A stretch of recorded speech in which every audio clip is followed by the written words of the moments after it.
que James Bond tem a ver com Getúlio Vargas? O agente 007 pode ser pura ficção, mas ele foi inspirado num espião de verdade, William Stephenson, um agente do Serviço Secreto Britânico que durante a Segunda Guerra Mundial conseguiu enganar o presidente do Brasil. Em 1941, Alemanha, Itália e Japão estavam em guerra com diversos países do planeta. O Brasil permanecia neutro e continuava mantendo relações com os dois lados.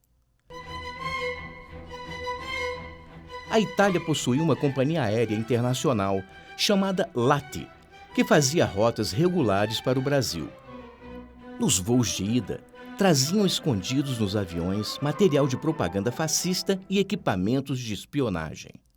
Nos voos de volta, levavam pedras preciosas e minerais para uso bélico.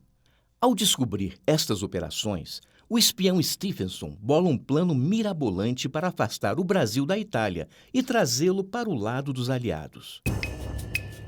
Com o apoio do FBI, ele resolve falsificar uma carta do presidente italiano da LATI, Aurelio Liotta, para o diretor da empresa no Brasil, o comandante Vincenzo Coppola. Ele reproduz com perfeição a assinatura e o papel timbrado em relevo da empresa e fabrica uma máquina de escrever com os mesmos defeitos tipográficos encontrados em suas correspondências. O que estava escrito era uma verdadeira bomba. Chamava o presidente Getúlio de gordo, falava de uma revolta violenta dos integralistas e dizia que o Brasil era uma nação de macacos. Mas a carta não deveria chegar ao diretor Coppola, e sim ao presidente do Brasil. Como fazer isso? Para dar credibilidade, ele simula um furto de objetos e documentos na residência de Coppola, que presta queixa na polícia. Em seguida, um espião, dizendo-se passar pelo ladrão, vende a suposta carta para um jornalista da Associated Press, para que este a publique no jornal. Mas as coisas tomam um rumo diferente. Em vez de publicá-la, ele a leva para o embaixador dos Estados Unidos, Jefferson Caffrey, que decide mostrá-la a Vargas. O presidente fica furioso com a carta, mas decide agir com cautela, pois o seu genro tinha um alto cargo na empresa. 2 meses depois, inicia um processo de expropriação dos bens da LATI. Mas já era tarde.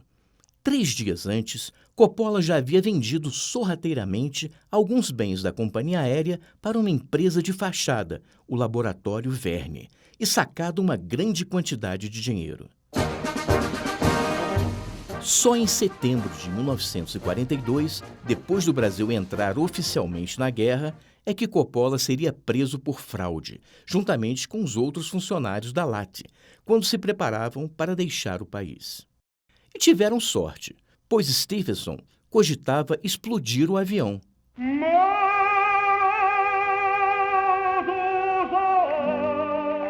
Mas o comandante italiano não ficaria muito tempo na cadeia. Depois de conseguir um habeas corpus, viveria discretamente no Rio de Janeiro até a sua morte, em 1963. Algum tempo depois, documentos oficiais do FBI confirmaram a operação. Os Estados Unidos acabaram se beneficiando com o episódio. Além do apoio brasileiro na guerra, a companhia norte-americana Pan Air reinou absoluta no espaço aéreo brasileiro por muitos e muitos anos.